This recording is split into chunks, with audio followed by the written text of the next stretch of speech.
Hey, friends, welcome back to another Before You Read lecture. This is continuing our series, Lent in the Gospels, and this is the first of two Before You Read lectures on the Gospel of Luke. So, for this week, we will be discussing and considering Luke chapters 1 through 12, half of the chapters in Luke's Gospel.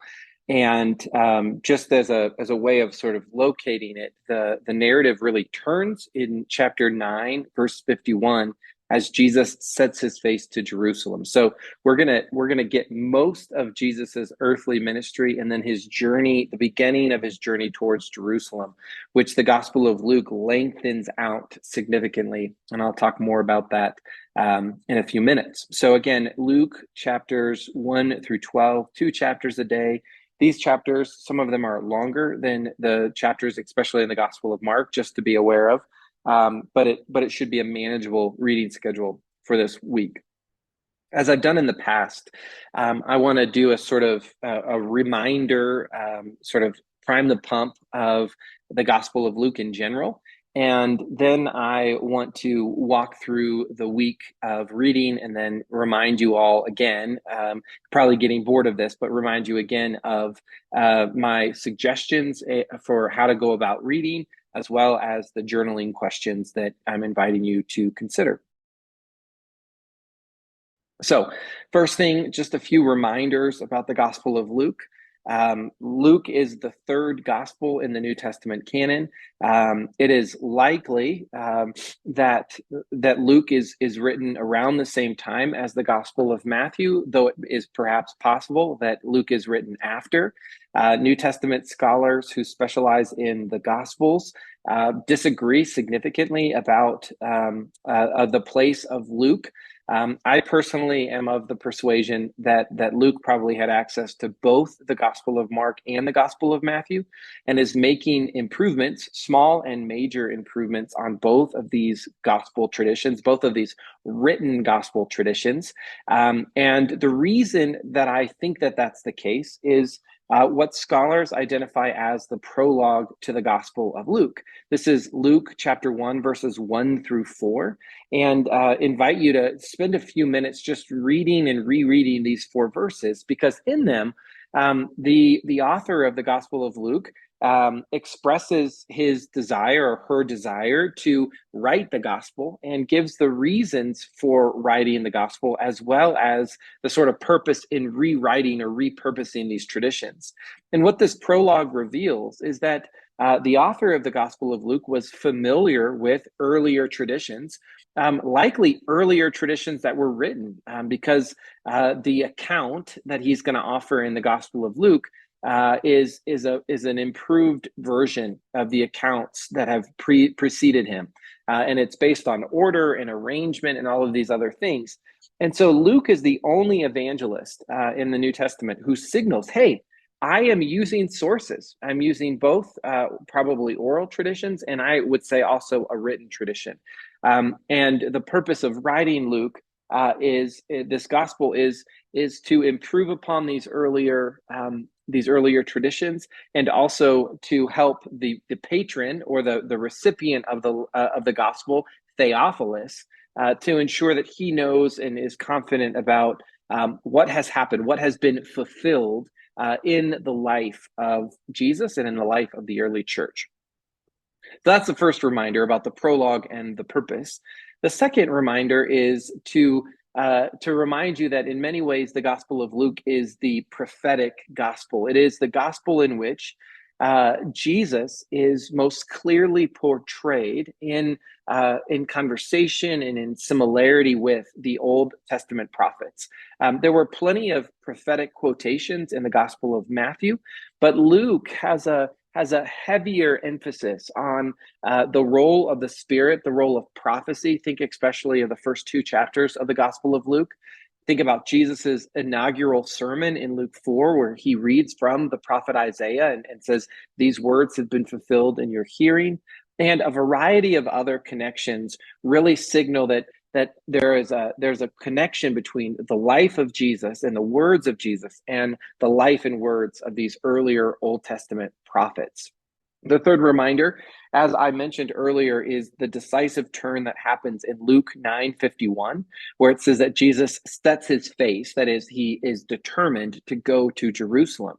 And this, from about Luke 9:51 through about Luke 20, is an opening that the Gospel of Luke offers us, and it's a journey narrative. It's Jesus's travel narrative to get to Jerusalem.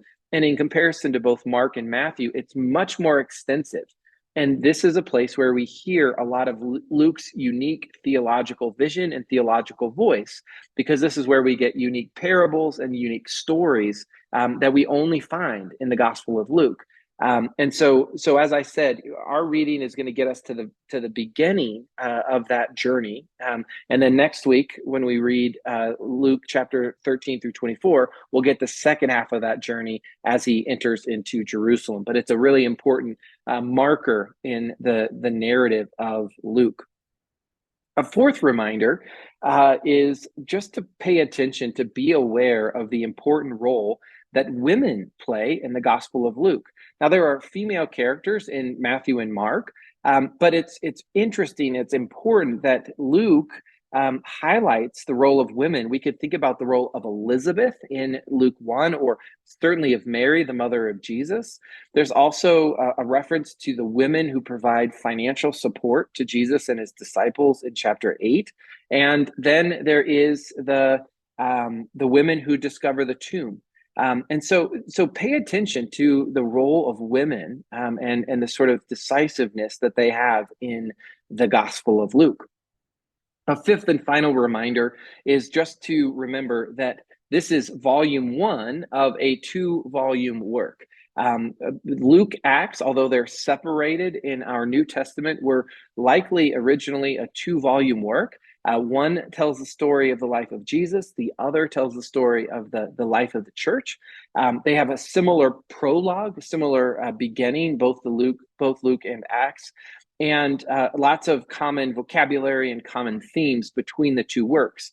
One of the interesting things, if we think about Luke Acts as a 2-volume work, though, is that the Greek, the way in which the Greek is written in the first few chapters of Luke is very reminiscent of the Greek translation of the Old Testament. It sounds ancient. It feels ancient. It connects with this ancient biblical narrative in the Greek tradition. But by the time we get to Acts 28, the end of Acts, we're in a different world. All of a sudden, the church and the gospel are on the world stage as Paul travels to Rome, and the Greek has even changed at that point. We see far fewer quotations of scripture in Acts 20 and 28 at the end of Acts, and we've moved really from a connection in the early parts of the gospel with the Old Testament narrative to this very sort of cosmopolitan feel at the end of Acts 28. It's a fascinating development linguistically and also thematically. So briefly, an overview of the reading for this week. Again, Luke chapters 1 through 12. In our first day of reading, this is really the beginning of the beginning. This is the story of Jesus's birth and his relationship with Mary and Elizabeth, who is the mother of his cousin John the Baptist. So it's really the beginnings of the beginnings. In chapters 3 and 4, you see the sort of the pre-work of John the Baptist and then the beginnings of Jesus's earthly ministry. Chapter 4 is really important, as I mentioned before, because of Jesus's mission statement, which he gives in chapter 4, verses 18 through 19, which is really a quotation of Isaiah 61 and portions of Isaiah 58, and has a very important thing to say about what Jesus was doing and how Luke understands and wants his readers and hearers to understand the nature of Jesus's work on earth. Chapters 5 and 6 are a mix of healings and teachings and Jesus's recruiting of his team, his disciples. Chapters 7 and 8 continue themes of healing and teachings.